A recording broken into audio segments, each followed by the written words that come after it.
ଏହି ତୀର ଚିହ୍ନ ଦେଇଥିବା ସ୍ଥାନରେ ଥିବା ମନ୍ଦିରଟି ସମ୍ପୂର୍ଣ୍ଣ ରୂପରେ ଭାଙ୍ଗି ଯାଇଅଛି।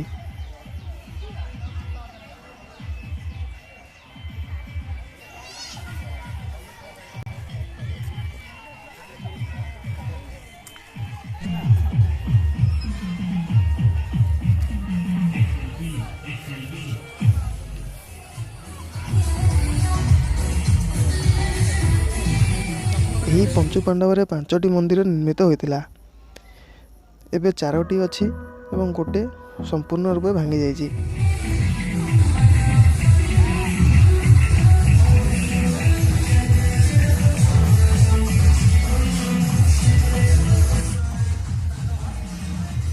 ଚାରିପାର୍ଶ୍ୱରେ 4ଟି ମନ୍ଦିର ଏବଂ ମଝିରେ ଗୋଟେ ବଡ଼ ମନ୍ଦିର ରହିଥିଲା।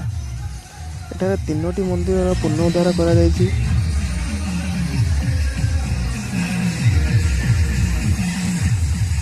ଥିବା ମନ୍ଦିରଟି ଅଧା ଭଗ୍ନ ଅବସ୍ଥାରେ ରହିଛି ଏବଂ ଅନ୍ୟ ମନ୍ଦିରଟି ସମ୍ପୂର୍ଣ୍ଣ ରୂପରେ ଭାଙ୍ଗି ଯାଇଅଛି।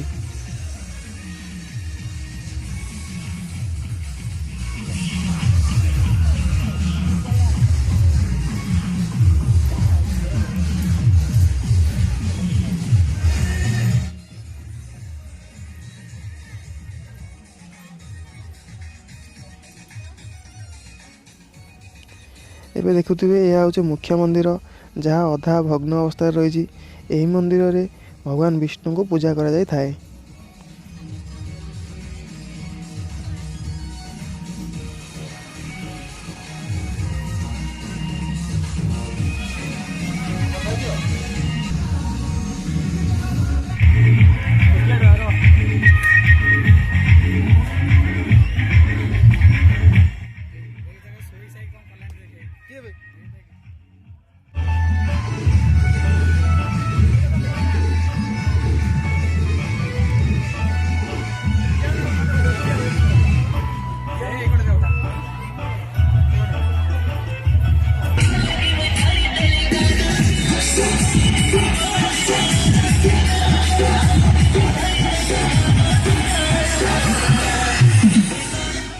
କିମ୍ବଦନ୍ତୀ ଅନୁସାରେ ଦ୍ୱାପର ଯୁଗରେ ପଞ୍ଚପାଣ୍ଡବ ବନବାସ ସମୟରେ ଏଠାରେ ରହି ଏହି ମନ୍ଦିର ନିର୍ମାଣ କରିଥିଲେ।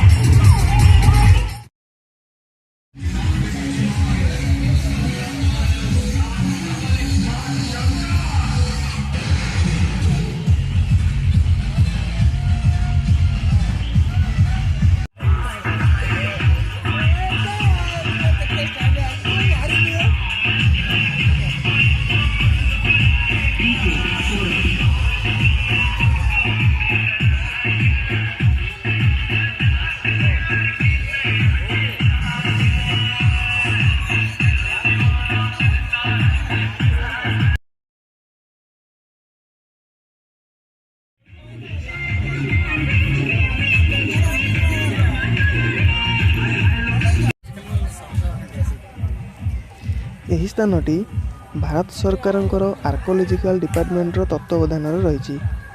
ଏଥିରୁ ଅନୁମାନ ଲଗାଇ ପାରୁଥିବେ କି ଏହି ଜାଗାର ଇମ୍ପୋର୍ଟାନ୍ସ କେତେ ରହିଛି।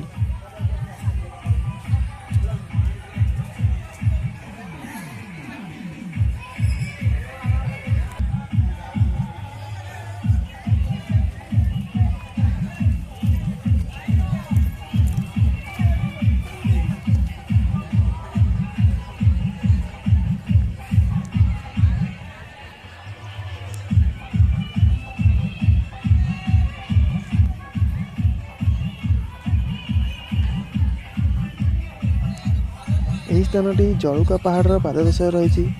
ଏଠାରେ ଫଟୋଗ୍ରାଫି ଏବଂ ବଣଭୋଜି କରିବା ପାଇଁ ବହୁତ ଲୋକ ଆସିଥାନ୍ତି। ପାର୍କ ଭିତରେ ଭୋଜି କରିବାକୁ ଆଲାଉ ନାହିଁ, ସେଥିପାଇଁ ପାର୍କ ବାହାରେ ରହିଥିବା ପାହାଡ଼ ବା ଅଲଗା ସ୍ଥାନରେ ଭୋଜି କରିପାରିବେ। ପର୍ବପର୍ବାଣି ଦିନମାନଙ୍କରେ ଏଠାକୁ ବହୁତ ପର୍ଯ୍ୟଟକ ଆସିଥାନ୍ତି। ନ୍ୟୁ ଇୟର ହୋଇଥିବାରୁ ଏଠାରେ ପିଲାମାନେ ମାଇକ୍ ବକ୍ସ ଲଗାଇ ସେଲିବ୍ରେଟ୍ କରିଥାନ୍ତି।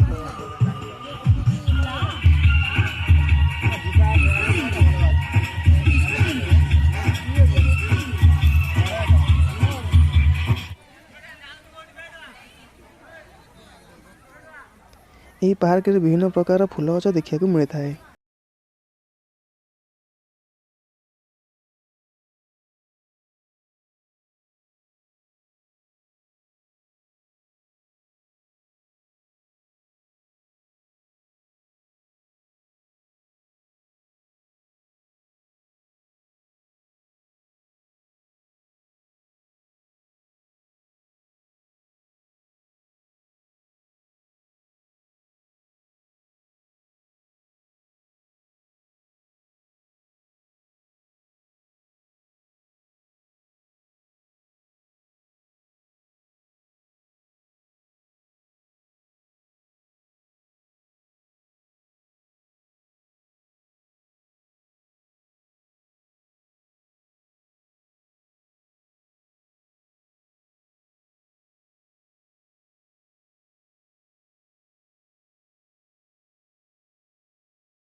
फ्रेंड्स, यही भिडियोटी एतिकरे शेष करुँची।